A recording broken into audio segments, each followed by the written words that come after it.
이 순간 일어날 일은 결국 가장 참혹한 방식으로 들이닥치고 말았습니다. 2026년 3월 4일, 이 날짜는 대한민국 경제의 치욕의 기둥에 새겨져 영원히 지워지지 않을 공포스러운 낙인으로 남게 될 것입니다. 바로 오늘 외환시장의 전광판에는 모두의 숨을 멎게 할 만큼 자극적인 숫자가 튀어올랐습니다. 원달러 환율이 공식적으로 1,500원 선을 돌파한 것입니다. 한때 수많은 자칭 경제 권위자와 전문가들은 마음속 깊은 곳에서 밀려오는 붕괴의 공포를 직면할 용기가 없어 절대로 그 지경까지 떨어질 리 없다며 자기기만적인 주장을 되풀이해 왔습니다. 하지만 국가 경제의 마지막 마지노선으로 여겨졌던 이 심리적 저항선은 오늘 오전 허무하고도 처참하게 무너져 내렸습니다. 현재 여의도 금융가와 각 은행의 외환 딜링룸은 그야말로 인간 지옥과 통제 불능의 비명이라는 표현이 부족할 정도입니다. 모든 트레이더의 모니터 위에서는 빨간색과 파란색 선들이 미친 듯이 요동치고 있으며 해외 결제 대금을 지급하려는 기업들의 매수 주문과 극도의 공포에 질린 투매 물량이 뒤섞여 모든 것을 집어삼키는 거대한 흐름을 만들어냈습니다. 시장의 호가 시스템은 사실상 반마비 상태에 빠졌습니다. 지금 이 분석을 보고 계신 여러분도 등 뒤로 서늘한 한기를 느끼고 계실 것입니다. 여러분의 머릿속에는 머지않아 닥쳐올 불안한 의문들이 맴돌고 있을 겁니다. 평생 피땀 흘려 모은 내 돈이 이렇게 휴지 조각이 되는 것은 아닌지, 다음 달부터 감당해야 할 대출 이자와 마트의 물가, 주유소의 기름값은 대체 어디까지 치솟을 것인지 말입니다. 그리고 무의식 깊은 곳에 숨겨둔 가장 불길한 질문. 혹시 전설 속의 두 번째 국제통화기금 금융위기가 내 눈앞에서 시작된 것인가? 라는 공포가 여러분을 엄습하고 있을 것입니다. 이어지는 내용에서 저는 가장 냉정하면서도 가슴 아픈 시각으로 현재 대한민국 전체를 뒤흔들고 있는 이 1,500원 환율 사태 뒤에 숨겨진 진실을 깊숙이 파헤쳐 드리겠습니다. 제가 말씀드리고자 하는 것은 주류 언론이나 공식 뉴스에서는 감히 다루지 못하거나 제대로 설명하지 못하는 실질적인 논리입니다. 이것은 표면적인 핑계가 아니라 세계 최정상급 자본이 움직이는 냉혹한 바닥의 논리입니다.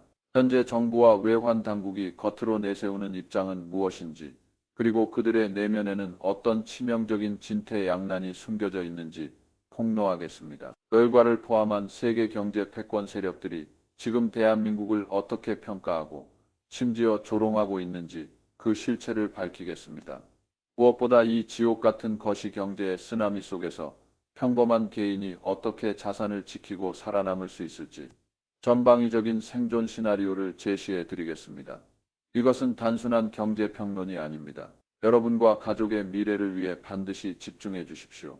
이것은 어쩌면 여러분에게 남겨진 마지막 생존 지침서가 될지도 모릅니다. 먼저 우리는 왜 어제까지만 해도 간신히 버티던 환율 지지선이 2026년 3월 4일 오늘 제방이 터지듯 미친 듯이 치솟았는지 탐구해야 합니다. 주류 언론들은 마치 녹음기처럼 미국 연방준비제도의 고금리 기조 유지나 지연학적 불안으로 인한 안전자산 선호 때문이라고 설명합니다. 물론 이러한 객관적 요인들이 존재하는 것은 사실입니다. 불과 며칠 전인 2월 28일 미국과 이스라엘 연합군이 이란을 겨냥해 단행한 서사적 분노라는 암호명의 대규모 공습은 중동 전체를 전쟁의 포화 속으로 몰아넣었습니다. 이란 최고 지도자의 사망 소식과 호르무즈 해협 봉쇄 위협이 전해지자 국제 유가는 순식간에 6% 이상 폭등했고 이는 전 세계적인 달러 사재기 열풍을 불러일으켰습니다. 하지만 제가 분명히 말씀드리건대 전쟁은 화약고에 불을 붙인 불꽃일 뿐 화약고 그 자체가 아닙니다. 초강력 태풍이 전 세계를 휩쓸 때 왜 유독 원활하는 지붕만 가장 빠르고 멀리 날아가 버리는 것일까요? 그 핵심 본질은 우리 경제 기초 체력의 완전한 붕괴에 있습니다. 지금의 환율 폭락은 우연한 외부 충격이나 단기 투기꾼들의 장난이 아닙니다. 이것은 대한민국 경제라는 거대한 배가 밑바닥부터 썩어 들어가 수년 동안 물이 샜던 결과가 필연적으로 드러난 것일 뿐입니다. 구조적 결함이 전 세계 거시 경제의 완벽한 폭풍과 만났을 때 모든 것이 한꺼번에 터져 나온 것입니다. 이번 환율 급등을 몰고 온 첫 번째 결정타는 이른바 미국 예외주의가 정점에 달하며 발생한 거대 자본의 대이동입니다. 2024년과 2025년을 되돌아보면 당시 모든 시장 참여자들은 연방준비제도가 인플레이션에 굴복해 금리를 대폭 인하할 것이라고 천진하게 믿었습니다. 실제로 미국은 금리를 3.50에서 3.75% 구간까지 내리기도 했습니다. 그러나 2026년 오늘 잔혹한 현실은 오만한 예측들의 뺨을 세게 후려쳤습니다. 현재의 미국을 보십시오. 미국은 전 세계 인공지능 혁명과 기술 패권을 완전히 장악하며 거대한 블랙홀처럼 전 세계의 유동성과 핵심 인재를 빨아들이고 있습니다. 미국 경제는 침체 없이 고공행진을 이어가는 극히 드문 노 랜딩 상태를 향유하고 있습니다. 고용 시장은 기형적일 만큼 뜨겁고 소비 욕구는 줄어들 기미가 없으며 중동 전쟁으로 인한 유가 반등까지 겹치면서 꺼진 줄 알았던 인플레이션의 불꽃이 경제 전반에 끈적하게 달라붙어 다시 타오르고 있습니다. 미국 경제가 이토록 강력하다 보니 기준금리가 여전히 3.75%에 머물고 있음에도 불구하고 인플레이션 재점화에 대한 공포 때문에 연방준비제도는 추가 금리 인하 계획을 이미 쓰레기통에 던져버렸습니다. 그뿐만 아니라 그들은 전 세계에 공포스러운 신호를 보냈습니다. 고금리가 영구적인 일상이 될 것이라는 선언입니다. 이와 대조적으로 유럽과 중국 등 주요 경제권은 침체의 늪에 빠져 허우적거리고 있습니다. 돈은 언제나 냉혹합니다. 오직 최고의 수익과 안전만을 쫓아 움직입니다. 결국 전 세계의 스마트머니와 국권 기금들은 수단과 방법을 가리지 않고 혁신이 보장되고 이자가 높으며 가장 안전한 피난처인 미국과 달러로 몰려들고 있습니다. 심지어 우리의 마지막 보루인 국민연금과 국내의 이른바 서학개미라고 불리는 개인 투자자들조차 매달 미친 듯이 원화 자산을 팔아치우며 미국 주식과 국채를 싹쓸이하고 있습니다. 한 국가의 내부 자본마저 자국 통화에서 도망치는 상황에서 원화가 붕괴하지 않는 것이 오히려 기적입니다. 달러 고갈로 인해 달러 몸값이 이 순간 1,500원을 돌파한 것은 전 세계 자본이 발로 투표한 필연적인 결과입니다. 하지만 달러가 강세를 보인다고 해서 모든 국가의 화폐 가치가 1,500원까지 추락하는 것은 아닙니다. 진짜 치명적인 두 번째 원인은 대한민국 내부 기초 체력의 부패와 한국은행의 기능 마비에 있습니다. 이것이 오늘 분석의 핵심입니다. 정상적인 금융 논리라면 달러가 강해져 자본이 유출될 때 우리 중앙은행은 어떻게 해야 할까요? 금리를 올려서 원화의 이자 수익을 높여 방어벽을 쌓아야 합니다.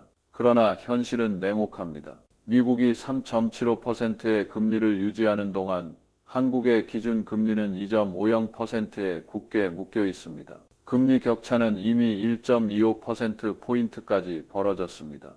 지난 2월 26일 회의에서 우리 중앙은행은 무려 6차례 연속 동결을 선택했습니다. 이것은 그들이 금리를 올리기 싫어서가 아니라 내사 상태에 빠져 금리를 올릴 용기조차 내지 못하고 있기 때문입니다. 왜 금리를 올리지 못할까요? 대한민국 경제의 급소에 모든 것을 파멸시킬 수 있는 시한폭탄이 매달려 있기 때문입니다. 바로 2천조 원이 넘는 가계부채와 곧 터질 것 같은 부동산 프로젝트 파이낸싱 사업의 부실 위험입니다. 대한민국은 가계부채 비중이 세계 1위를 차지하는 기형적인 사회입니다. 초저금리 시대에 미친 듯이 빚을 내어 쌓아 올린 부동산 거품이 이제 모두의 목을 죄는 족쇄가 되었습니다. 만약 한국은행이 환율 방어를 위해 강제로 금리를 인상한다면 그 후 폭풍은 상상을 초월할 것입니다. 수백만 명의 대출자들은 즉시 이자 폭탄의 절망에 직면할 것이고 연쇄 파산 파동이 순식간에 번져나갈 것입니다. 집값은 매물 폭탄으로 인해 반토막 수준으로 폭락할 것이며 대출 연장으로 간신히 버티던 좀비 건설사들은 추풍 낙엽처럼 쓰러질 것입니다. 그들에게 천문학적인 자금을 빌려준 제2금융권에서는 광기 어린 예금 인출 사태가 벌어질 것입니다. 결국 그 끝은 국가 금융 시스템의 완전한 와해입니다. 따라서 대한민국은 현재 자살적 양자택일의 절벽에 서 있습니다. 금리를 올려 환율을 지키고 내수와 부동산이 폭발하는 것을 지켜볼 것인가? 아니면 부동산을 지키고 환율 붕괴를 지켜볼 것인가의 문제입니다. 결국 당국은 내수 경제의 가느다란 숨통을 유지하기 위해 환율을 제물로 바치는 선택을 했습니다. 전 세계 헤지펀드와 투기 세력들은 이미 이러한 아킬레스건을 꿰뚫어 보고 있습니다. 그들은 한국이 막대한 내부 채무 때문에 반격할 힘이 전혀 없다는 것을 알고 있습니다. 그래서 피냄새를 맡은 상어처럼 거침없이 원화 매도 공세를 펼쳤고 결국 너무나 손쉽게 1,500원 방어선을 찢어버린 것입니다. 그리고 마지막 관 못을 박은 세 번째 원인은 우리가 오랫동안 자랑해온 수출 엔진의 구조적 사망입니다. 이 뒤에는 가장 소름 끼치는 통계적 역설이 숨어 있습니다. 우리는 어릴 때부터 한국은 수출로 달러를 버는 나라라고 배워왔습니다. 환율이 오르면 제품 가격이 싸져서 경쟁력이 생기고 더 많은 달러를 벌어와 환율을 안정시킨다는 논리입니다. 하지만 2026년 오늘 이러한 고환율 효과는 완전히 작동을 멈췄습니다.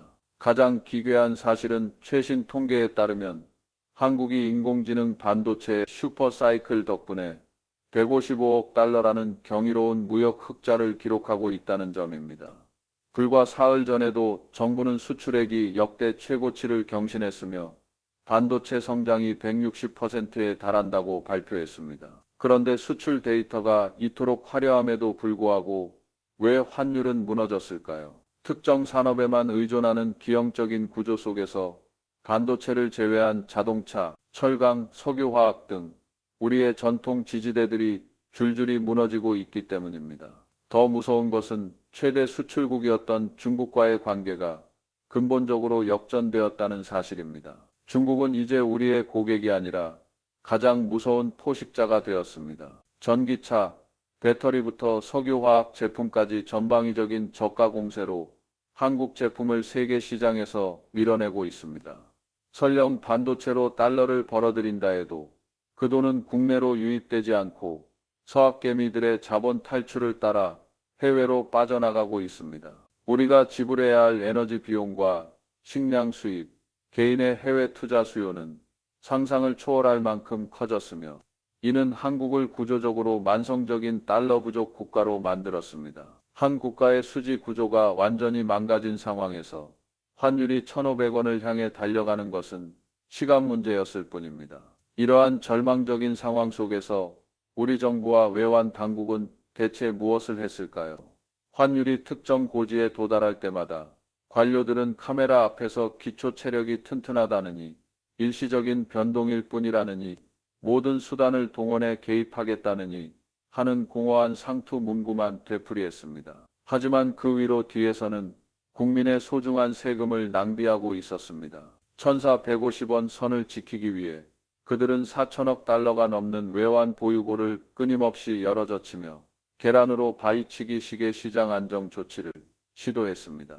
결과는 어떻습니까? 오늘의 결과가 증명하듯 그것은 처참한 대실패였습니다. 거대한 글로벌 자본의 흐름 앞에서 인위적인 달러 매도는 해일 앞에 모래성 쌓기에 불과했습니다. 오랫동안 우리는 진통제만 처방했을 뿐 내상이 악화되는 것을 방치하며 구조개혁의 황금 같은 5년을 허송세월했습니다. 오늘 오전의 정부 공식 브리핑 기조는 소름 끼칠 정도로 변했습니다. 여전히 자존심을 세우고는 있지만 이제는 1,500원 환율을 새로운 일상으로 받아들여야 한다는 쪽으로 말을 바꾸고 있습니다. 이것은 사실상 백기투항 선언입니다. 이러한 기시감 넘치는 장면은 1997년을 겪었던 모든 이들에게 깊은 공포와 배신감을 안겨줍니다. 세계로 눈을 돌려보면 외가의 거물들은 한국 경제에 대해 더욱 혹독하고 냉소적인 진단을 내놓고 있습니다. 골드만삭스와 모건 스탠리의 분석 보고서에는 이미 한국 경제에 구조적 침몰이라는 꼬리표가 붙었습니다. 그들은 한국을 아시아 통화 중 가장 공격하기 쉬운 현금 인출기라고 비웃습니다. 심각한 저출산 고령화와 정치권의 구조개혁 회피 때문에 한국이 일본보다 더 비참하고 치명적인 일본화의 초기 단계에 진입했다고 보고 있습니다. 그렇다면 이것이 정말로 두 번째 국제통화기금 위기가 터졌다는 뜻일까요? 내일 당장 은행 문이 닫히는 걸까요? 우리는 냉정하게 사실관계를 확인해야 합니다. 국가적 차원에서 볼 때 1997년과 같은 외환 고갈이나 국가부도 사태가 발생할 확률은 현재로서는 낮은 편입니다. 지금의 한국은 여전히 막대한 대외 채권이 있고 외환 보유고도 줄어들고는 있지만 어느 정도 두께를 유지하고 있기 때문입니다. 하지만 진짜 진실은 여기에 있습니다. 국가는 부도가 나지 않을지 몰라도 국민 개개인의 인생은 완벽하게 부도가 날 수 있다는 것입니다. 이것은 국가의 위기가 아니라 가정의 국제통화기금 위기일입니다. 이러한 위기감은 길고도 잔인한 방식으로 모든 이의 목을 조를 것입니다. 1,500원 환율이 무엇을 의미할까요? 우리가 의존하는 모든 에너지, 식량, 원자재 비용이 순식간에 30% 폭등했다는 뜻입니다. 주유소 기름값은 쉽게 2,000원을 돌파할 것이고 전기료, 가스비 등 각종 생활비는 미친 듯이 오를 것입니다.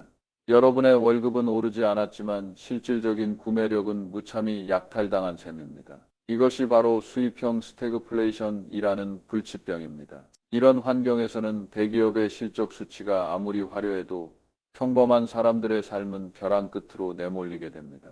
만약 물가가 통제 불능 상태에 빠진다면 한국은행은 설령 가계부채 폭탄이 터질 것을 알면서도 어쩔 수 없이 금리를 올려야만 할 것입니다. 그때가 되면 이자 폭탄과 집값 폭락이 악순환을 형성하고 자산가들의 부는 달러 보유자들에게 이전되며 서민들의 땀방울은 허공으로 사라질 것입니다. 이 폐허 속에서 우리는 어떻게 살아남아야 할까요? 우선 과거의 낡은 투자 사고방식을 즉시 버리십시오. 빚내서 집 사면 무조건 오른다거나 원화 우량주만 믿고 버틴다는 공식은 이미 유효 기간이 끝났습니다. 우리는 이제 장기 저성장, 고물가, 고환율이라는 삼고 시대에 진입했음을 직시해야 합니다. 만약 여러분의 자산이 100% 원화로만 되어 있다면 그것은 알몸으로 불길 속에 뛰어드는 것과 다름없습니다. 첫째, 자산의 글로벌 배분은 이제 선택이 아닌 필수입니다. 지금 환율이 고점이니 아니니 따지지 마십시오. 장기적으로 볼 때 한국의 구조적 모순이 해결되지 않는 한 원화 약세의 큰 흐름은 반전되지 않습니다. 분할 매수 방식으로 자산의 일부를 미국 주식, 미국 국채, 금, 그리고 달러 자산으로 분산해야 합니다. 이것은 높은 수익을 노리는 것이 아니라 여러분의 자산을 지키는 보험을 드는 것입니다. 둘째, 극단적인 부채 다이어트를 해야 합니다. 금리가 언제든 폭주할 수 있는 시대에 부채는 생명을 위협하는 흉기가 됩니다. 비핵심 자산을 하루빨리 정리하고 불필요한 지출을 줄여 부채 비율을 낮추는 것을 최우선 순위로 삼으십시오. 폭풍이 몰아칠 때 여러분에게 필요한 것은 단단한 방파제이지 무거운 짐이 아닙니다. 셋째, 스스로 현금 흐름을 창출할 수 있는 능력을 키워야 합니다. 자산 가치가 하락하는 시대에 지속적으로 가치를 만들어낼 수 있는 개인의 경쟁력만이 가장 강력한 통화가 됩니다. 국내 시장만 바라보지 말고 글로벌 트렌드를 읽으며 외화를 벌어들일 수 있는 부업 경로를 구축하십시오. 여러분 1,500원 환율은 끝이 아니라 잔혹한 신대륙으로 들어가는 시작점입니다. 이것은 우리에게 과거의 빚과 허구적 번영에 의존하던 시대가 다시는 돌아오지 않을 것임을 경고하고 있습니다. 우리가 계속 눈과 귀를 닫고 있다면 우리를 기다리는 것은 잃어버린 50년이 될 것입니다. 하지만 기억하십시오. 위기 속에는 언제나 기회가 숨어 있습니다. 대다수의 사람이 공포에 질려 어찌할 바를 모를 때 냉정하게 자산을 재편하고 대세를 읽는 사람들은 인생 최대의 부의 재편을 맞이하게 될 것입니다. 부는 결코 사라지지 않습니다. 그저 흐를 뿐입니다. 우리 민족의 유전자 속에는 위기를 극복하는 끈기가 있습니다. 이 격변의 교차로에서 여러분의 이성적인 선택 하나하나가 여러분과 가족이 이 쓰나미 속에서 생존할 수 있을지를 결정할 것입니다. 저는 앞으로도 여러분께 이 차가운 현실을 분석해드리고 치열한 생존 싸움에서 길을 찾을 수 있도록 돕겠습니다. 위기는 이미 문을 두드리고 있습니다. 부디 지금 즉시 행동하십시오.